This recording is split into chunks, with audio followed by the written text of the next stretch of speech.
এ পৃথিবীতে এমনও কিছু মানুষ আছে যারা অন্যদেরকে ঠকাতে ভালোবাসে। আমাদের জীবনে এমনও কিছু মানুষ আছে যারা আমাদের সামনে প্রশংসা আর পিছনের সমালোচনা করতে অধিক পছন্দ করে। আমাদের জীবনে এমনও কিছু মানুষ আছে যারা চায় যে আমরা নেগেটিভ জিনিস দ্বারা আকৃষ্ট হই। আমাদের জীবনে এমনও কিছু মানুষ আছে যারা চায় যে আমরা যাতে জীবনে বেশি দূর এগোতে না পারি। আবার এমনও কিছু মানুষ আছে যারা সত্যি আমাদেরকে ভালোবাসে, যারা চায় আমাদের স্বপ্নগুলো সত্যি হোক, যারা চায় আমরা জীবনে ভালো কিছু করি, যারা চায় আমাদের জীবনটা সুন্দর হোক। কিন্তু এই মানুষের সংখ্যা অনেক কম। নেগেটিভ মানুষের সংখ্যা অনেক বেশি, পজিটিভ মানুষের সংখ্যা অনেক কম। তাই বলছি, তোমার জীবনটা ঠিক তখনই সুন্দর হতে শুরু করবে যখন তুমি কিছু পরিস্থিতিতে যেতে শুরু করবে, কিছু জিনিস দেখেও না দেখার ভান করবে, কিছু জিনিস বুঝেও না বোঝার ভান করবে, কিছু জিনিস শুনেও না শোনার ভান করবে। বিশ্বাস করো, এগুলো করাটা জরুরি। অনেক জিনিস এমনও আছে, এমনও থাকে যেগুলোকে এড়িয়ে যাওয়াটা জরুরি। ব্যক্তিগতভাবে আমার এটা মনে হয় যে যখন তুমি সব জিনিসকে গুরুত্ব দিতে যাবে, তখন একটা সময় পরে তুমি নিজেকেই ভুলে যাবে। তাই কিছু পরিস্থিতিকে এড়িয়ে যাওয়া উচিত, কিছু মানুষ থেকে এড়িয়ে চলা উচিত। নিজেকে ভালো রাখার দায়িত্বটা নিজেই নেওয়া উচিত। আর সর্বোপরি কিছু পরিস্থিতিতে একটু বোবা থাকা প্রয়োজন, কিছু কিছু পরিস্থিতিতে একটু অন্ধ থাকা প্রয়োজন, কিছু কিছু পরিস্থিতিতে একটু চুপ থাকা প্রয়োজন। কারণ তুমি দেখবে সাধারণত এদের শত্রুর সংখ্যা একটু কম হয়। যারা চোখে কম দেখে, যারা কানে কম শুনে, যারা মুখে কথা কম বলে। একটা জিনিস নিজের জীবন নামের ডায়েরিতে লিখে নাও যে পৃথিবীতে সকলে গুরুত্ব পাওয়ার যোগ্যতা রাখে না, তাই সকলকে সব সময় গুরুত্ব দেওয়ার কোনো প্রশ্নই ওঠে না। গুরুত্ব সব সময় সব থেকে বেশি নিজেকে দেওয়া উচিত। একটা মানুষের এটা প্রথম দায়িত্ব, নিজের প্রতি দায়িত্ববান হওয়া, নিজেকে গুরুত্ব দেওয়া, নিজেকে সময় দেওয়া, নিজের উপরে কাজ করা, কিছুটা সময় নিজেকে নিয়ে ভাবা, কিছুটা সময় নিজের সাথে কাটানো। কারণ বিশ্বাস করো, যখন তুমি নিজের বিষয়ে জানতে পারবে, তখন নিজের উপরে যে সন্দেহ সংশয় তৈরি হয় সেগুলো আস্তে আস্তে দূর হয়ে যাবে। যখন তুমি নিজের ক্ষমতার সম্বন্ধে জানতে পারবে, তখন তোমার আত্মবিশ্বাস একটু হলেও বৃদ্ধি পাবে। আস্তে আস্তে তোমার হারিয়ে যাওয়া আত্মবিশ্বাসগুলো ফিরে আসবে।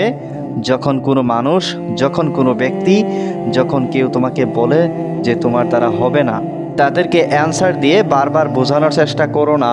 মানুষ মুখের ভাষায় খুব কম বোঝে, হাতে কলমে দেখতে একটু পছন্দ করে। তাই তোমার নিজের উপরে কাজ করতে হবে, গোপনে মেহনত করতে হবে, পরিস্থিতিকে একটু বুঝে নিজেকে আলাদা রাখার চেষ্টা করতে হবে। একটা সময় এমনও আসবে যারা তোমার উপরে ভরসা করতো না, তারা ভরসা করতে শুরু করবে। যারা তোমাকে বলতো যে তোমার দ্বারা হবে না, তারা বলতে বাধ্য হবে যে তুমি কিভাবে করলে। আর এগুলো তখনই সম্ভব যখন তুমি গোপনে নিজের উপরে নিজে কাজ করবে, যখন তুমি গোপনে পরিশ্রম করবে। তোমাকে একটা কথা বলি, কারোর কথায় অতিরিক্ত বিশ্বাস করে যেন হতাশ হয়ে পড়ো না, কারোর কথায় অতিরিক্ত বিশ্বাস রেখে যেন নিজেই নিজেকে কষ্ট দিও না। অনেক সময় অনেকে অনেক রকম কথা বলে, যেগুলো আমাদের খারাপ লাগে। সেগুলোকে অত বেশি মনে রাখার চেষ্টা করো না, সেগুলোকে অত বেশি মনে রেখো না। তুমি তো জানো, আমাদের জীবনের যে কটা অভ্যাস আছে, তার মধ্যে সবথেকে গুরুত্বপূর্ণ একটি অভ্যাস হচ্ছে ভুলে যাওয়া। তুমি ভাবো, অতীতে তোমার সাথে এত কিছু ঘটেছে, সেগুলো যদি তোমার মাথায় থাকতো, তোমার মনে থাকতো, তাহলে কি তোমার মনে হয় না যে তুমি পাগলের মতো হয়ে যেতে? যদি আমাদের সাথে এমনটা ঘটতো, আমরা কি পাগলের মতো হতাম না? হতাম। তাই আমাদের জীবনের সবথেকে সুন্দরতম অভ্যাসগুলির মধ্যে একটি হচ্ছে ভুলে যাওয়া। যদি কোনো মানুষ, যদি কোনো পরিস্থিতি, যদি কোনো সিচুয়েশন, যদি কোনো মুহূর্ত তোমাকে বারবার খারাপ অনুভব করায়, তাহলে সেই পরিস্থিতিকে ভুলে যাও, সেই মানুষকে ভুলে যাও। দেখো, এই পৃথিবীতে সময় খুবই সংক্ষিপ্ত এবং সময় খুবই গুরুত্বপূর্ণ। তাই এই গুরুত্বপূর্ণ সংক্ষিপ্ত জিনিসটাকে এমন কোনো ক্ষেত্রে ব্যবহার করো না, এমন কোনো ক্ষেত্রে ব্যয় করো না, এমন কোনো ক্ষেত্রে অপচয় করো না। কারণ তোমার জীবনের সবথেকে দামি জিনিস যদি কিছু থেকে থাকে, তাহলে সেটা তোমার সময়। আমাদের জীবনের সবথেকে দামি জিনিস যদি কিছু থেকে থাকে, সেটা আমাদের সময়, অবশ্যই আমাদের সময়। ধরো তোমার বয়স 25 বা 30 বা 40 বা 50, যাই হোক না কেন, এখন তুমি মনে করো তোমার জীবনের সবথেকে বড় সমস্যা টাকা পয়সা, অর্থ সম্পদ। এগুলো ধরো কোনো ব্যক্তির কাছে এমন কোনো ক্ষমতা আছে যে তোমাকে এই সমস্ত কিছু দিতে পারে। সে যদি তোমাকে বলে বা স্বয়ং উপরওয়ালা যদি তোমাকে এই সুযোগটা দেয় যে তোমার কাছে টাকা পয়সা বা অন্য যা কিছু ঘাটতি আছে সেগুলো সব কিছু পূরণ করা হবে, কিন্তু তোমার বয়স হবে ৮০। আচ্ছা, তুমি সেই অফারটা কেমনভাবে নেবে? আমার মনে হয় 99% মানুষ এটাকে প্রেফার করবে না। কেউ তার বয়সটা, সেই নির্দিষ্ট বয়সটাকে ছেড়ে একটা বিশাল সময়কে হারিয়ে ওই কিছু টাকা পয়সা, কিছু পরিস্থিতির জন্যে সে ওই ৭০-৮০ বছর বয়সে যেতে চাইবে না। আর এটাই আমাদেরকে বোঝায় যে সময়ের গুরুত্ব কতটা আমাদের কাছে। আমাদের জীবনের সবথেকে গুরুত্বপূর্ণ জিনিসগুলির মধ্যে সবথেকে গুরুত্বপূর্ণ হচ্ছে সময়। আরেকটা জিনিস আছে, সেটা কি জানো? সেটা হলো আমাদের স্বাস্থ্য। সাপোজ কোনো একটা মানুষের ১০ লাখ টাকা প্রয়োজন, ১০, ১৫, ২০ যাই হোক না কেন, এমন একটা বিশাল বড় অ্যামাউন্টের টাকা প্রয়োজন। এখন সেই ব্যক্তিটা সম্পূর্ণ সুস্থ, সেই ব্যক্তিটাকে যদি বলা হয় যে তোমার একটি চোখ, একটি পা এবং একটি হাত আমাকে দিয়ে দিতে হবে, তোমাকে আমি ৩০ লাখ টাকা দেব, আমার মনে হয় না এ পৃথিবীর কোনো সুস্থ স্বাভাবিক ব্যক্তি এই ডিলে রাজি হবে। এ পৃথিবীতে এমন কেউ আছে বা থাকতে পারে কিনা আমার জানা নেই যে তার একটা চোখ, একটা পা এবং একটা হাত হারিয়ে ৩০ লাখ টাকা নিতে চাইবে। আর এগুলো জানার পরে তোমার কি মনে হয় না যে তোমার জীবনের সবথেকে গুরুত্বপূর্ণ জিনিস হচ্ছে তোমার সময়, তোমার জীবনের সবথেকে দামি জিনিস হচ্ছে তোমার স্বাস্থ্য? অবশ্যই স্বাস্থ্য, সময়, এগুলো আমাদের জীবনের সবথেকে মূল্যবান, সবথেকে গুরুত্বপূর্ণ, সবথেকে দামি জিনিস।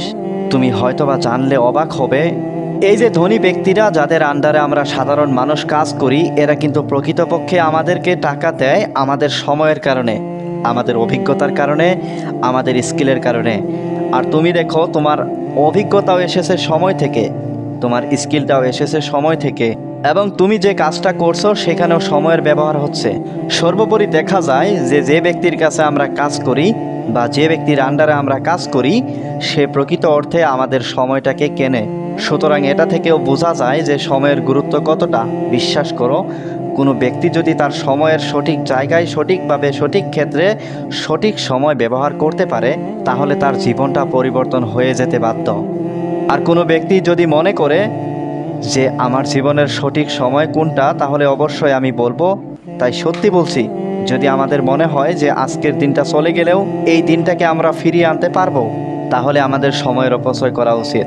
তাহলে আমরা সময়ের অপচয় করলে কোনো যায় আসে না। যদি আমাদের মনে হয় যে এই দিনটা চলে গেলে আমি ফিরিয়ে আনতে পারবো, এই মুহূর্তটা চলে গেলে আমি ফিরিয়ে আনতে পারবো, আর যদি মনে হয় যে না, এটাকে আমরা কখনোই ফিরিয়ে আনতে পারবো না, তাহলে সময়ের গুরুত্ব দাও, সময়ের মূল্যটা বোঝার চেষ্টা করো, সময়ের সঠিক ব্যবহার করতে শুরু করো।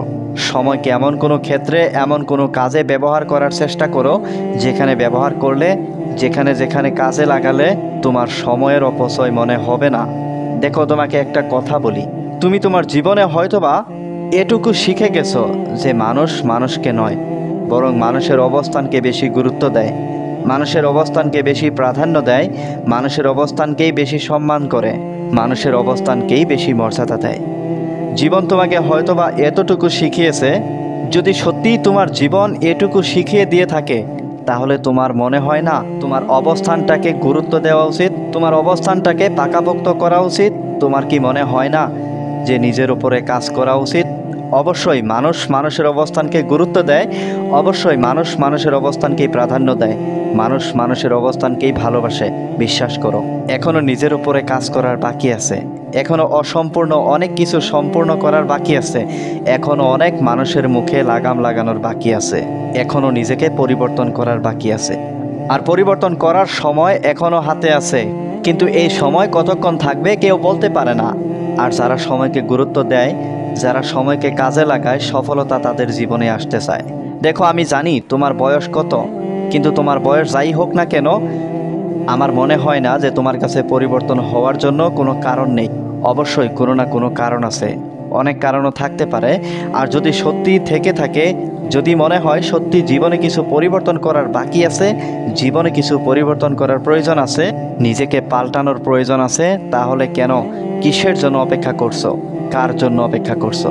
তোমার যদি মনে হয় যে পৃথিবীর কেউ এসে তোমার জীবনটা পরিবর্তন করে রেখে দেবে, তোমার যদি মনে হয় যে পৃথিবীর কেউ তোমার জীবনটা সম্পূর্ণরূপে পাল্টে দেবে, তাহলে তুমি অপেক্ষা করতে পারো।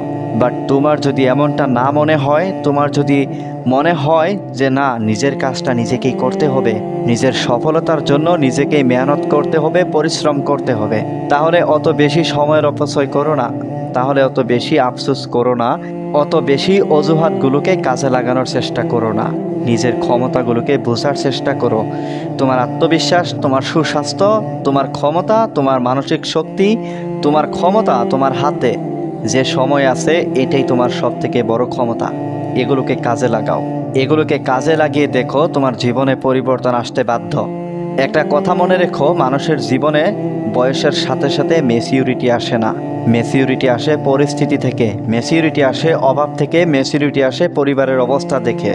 যদি তোমার কাছে এই কারণগুলো থাকে, যদি সত্যিই তোমার মনে হয় যে পরিবারের কিছু সমস্যা আছে, যদি সত্যিই তোমার মনে হয় জীবনে কিছু অপূর্ণতা আছে, তাহলে তুমি যথেষ্ট পরিমাণ ম্যাচিউর। আর তোমার এই ম্যাচিউরিটিটাকে পজিটিভ ওয়েতে নিজের জীবনে কাজে লাগাতে শুরু করো। নিজের সময়ের গুরুত্বটা বুঝো, সময়টাকে সঠিক জায়গায়, সঠিক ক্ষেত্রে সঠিকভাবে ব্যবহার করো।